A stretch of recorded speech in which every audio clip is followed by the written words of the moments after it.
नहीं खा सकता हूँ शक्कर की चीज। शक्कर की चीज मेरे बस की बात नहीं है।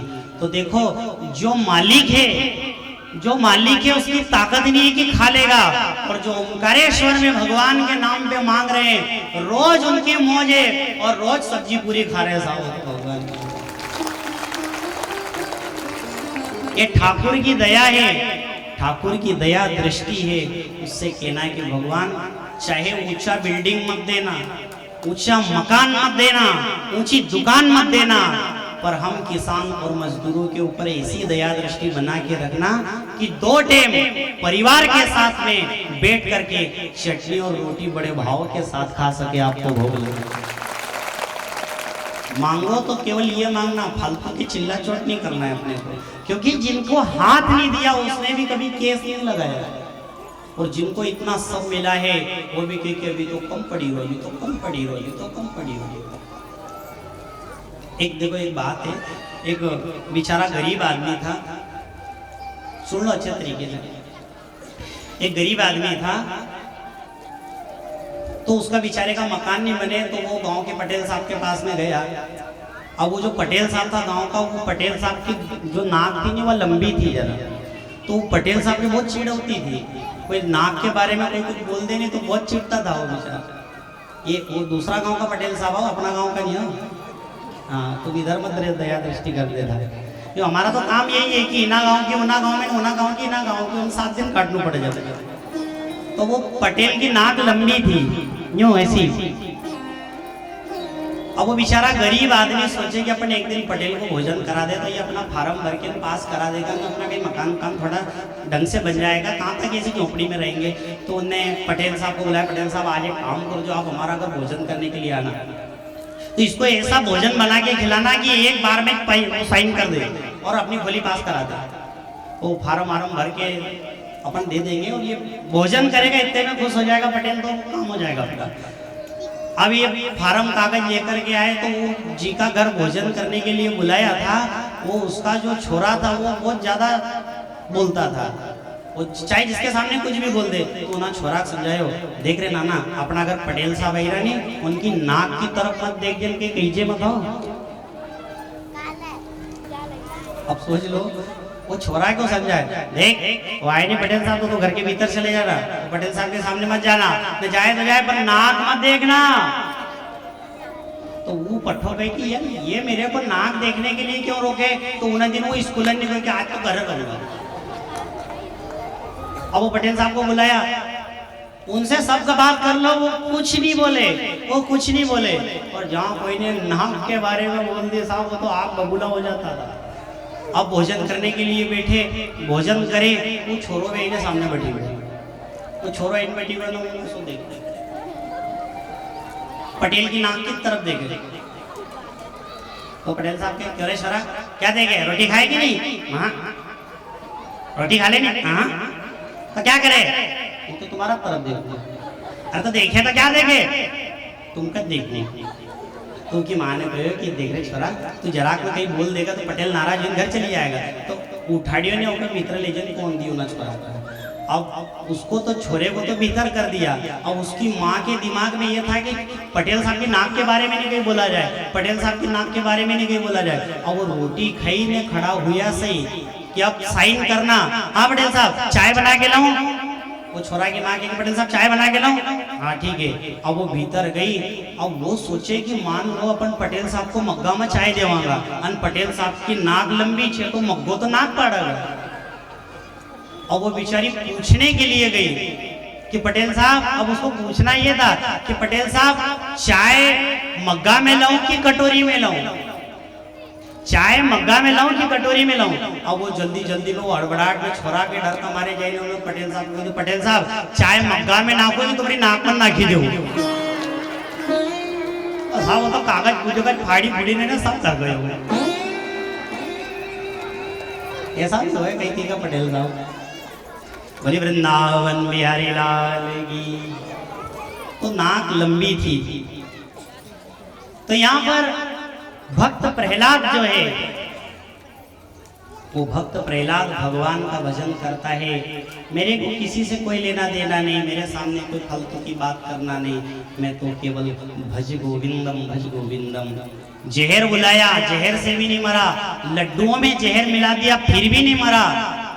तो एक बड़े पात्र में खोलता हुआ तेल तैयार किया गया, उसको उसके अंदर डुबाया, तेल शीतल हो गया, भगवान का नाम भजने लगा। बाहर निकला तो लोग सोचे कि हो सकता है कि तेल ठंडा हो गया होगा, तो वहाँ पास में एक सैनिक खड़ा था, उसको उठाया, उसके अंदर पटका तो साहु तो जो सो भजो ऊपर आवाज तो मैंने कहा कि ये क्या चक्कर है, इसको पटका ये मरा नहीं और ये सैनिक को पटका तो ये मर गया। ने कहा कि पिताजी भगवान की दया है मेरे ऊपर, मैं भगवान की दया से कभी मर नहीं सकता। होलिका कहे कि मैं जला दूं, जलाने के लिए गई, होलिका खुद जल गई साहब, पर प्रहलाद को नहीं जला पाई।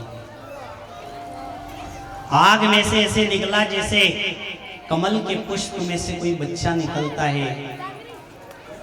सभी ने जय जयकार की, बोलिए भक्त प्रहलाद की। महाराज एक दिन खड़ा किया बड़ी सभा में और कहा कि बता तेरा भगवान कहाँ है, आज तुझे भी मार दूंगा और तेरे भगवान को भी मार दूंगा, तूने सब परेशान कर दिया है। तो जब देखे जब भगवान का नाम लेता है, बताओ कहाँ है तेरा भगवान, लेके आ सामने उसको। का पिताजी हरि व्यापक सर्वत्र समाना, प्रेम ते प्रगट होई में जाना। आप बुला करके देखो, वो तो सब जगह है, मुझ में, आप में, इनमें, वहां है, और इस खंबे में भी है। खंबे में तेरा भगवान है, हाँ। तो गर्दा उठाई, खंबे को मारने लगा, एक ललिमा प्रकट हुई और भगवान नरसिंह उस खंबे को फाड़ के प्रकट हो गए। बोलिए नरसिंह भगवान की। भगवान नरसिंह प्रकट हुए और महाराज भागने लगा, पकड़ लिया, अपनी जंघा पर लेटाया। बता तूने ब्रह्मा से क्या क्या मांगा था, न दिन में मरूं न रात में, न ऊपर न नीचे, न मानव से न अस्त्र से न शस्त्र से, 12 महीने में भी नहीं मरूं, तो बता क्या है। उन्होंने कहा कि प्रभु जो है सब अच्छा है, अब तो आप कल्याण कर दीजिए। महाराज भगवान ने देखते ही देखते अपने नाखूनों से उस हिरण्यकश्यप का सीना विदीर्ण कर दिया और निकाल करके सारी हथेलियां अपने गले में। बड़ी जोरदार दहाड़ मारी है, सारे के सारे घबरा गए कि भगवान का ऐसा रूप तो कभी नहीं देखा। ऐसा रूप था भगवान का। भगवान ने भक्त की रक्षा की और महाराज भगवान का परम पद प्राप्त किया है। बोलिए भक्त प्रहलाद की। अब देखो, जो भगवान के नाखून थे उनमें खून भरा गया था, खून अंदर चला गया था हिरण्यकश्यप का। तो आप सब जानते हो, कोई को बताने की जरूरत नहीं है कि हिरण्यकश्यप कैसा था। तो हिरण्यकश्यप को जब मारा, नाखूनों में खून आया, तो भगवान ने अपने नाखून कहां पोंछे, कोई कपड़ा से नहीं पोंछा। पास में एक मौड़ी का झाड़ था, मऊ का, उसमें जाकर के भगवान ने अपने सारे नाखून चुभा दिए, रक्त पूरा का पूरा उस मऊ के अंदर उतर गया। अब सोच लेना, जहां मौड़ी गलती है वहां पर क्या हाल होता है। उसकी बनती है, गलत जानकारी तो नहीं हमारे पास। याद रखना, वो कहता है कि देखो रे, जो इस मऊ को गला करके पीता है, इसको गालता है, इसको गलाता है, इसको छानता है,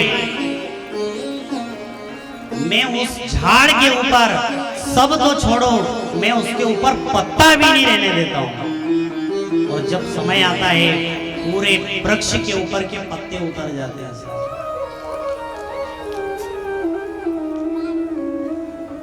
अब देखो, जिनके वो नशा होता है नहीं, वो पहले तो अच्छी बात करे, अने जहां पी उसके बाद में तो वो हिरण्यकश्यप ही बनता है। क्योंकि पिया पहले तो करोड़पति, अने पीने के बाद तो करोड़पति हो जाएगा। क्या समझता है, सबको मार दूंगा। ने पूरा आखा रोड की नकती करतो जाए बच्चों, जरा मालेंग जाए जरा मोलेंग ढोल के,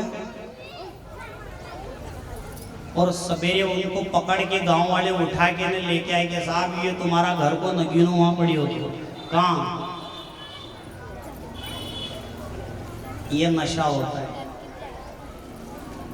तो नशा अगर करना ही है तो भक्ति का करो। शराब का नशा तो 24 घंटे में 12 घंटे में उतर जाता है।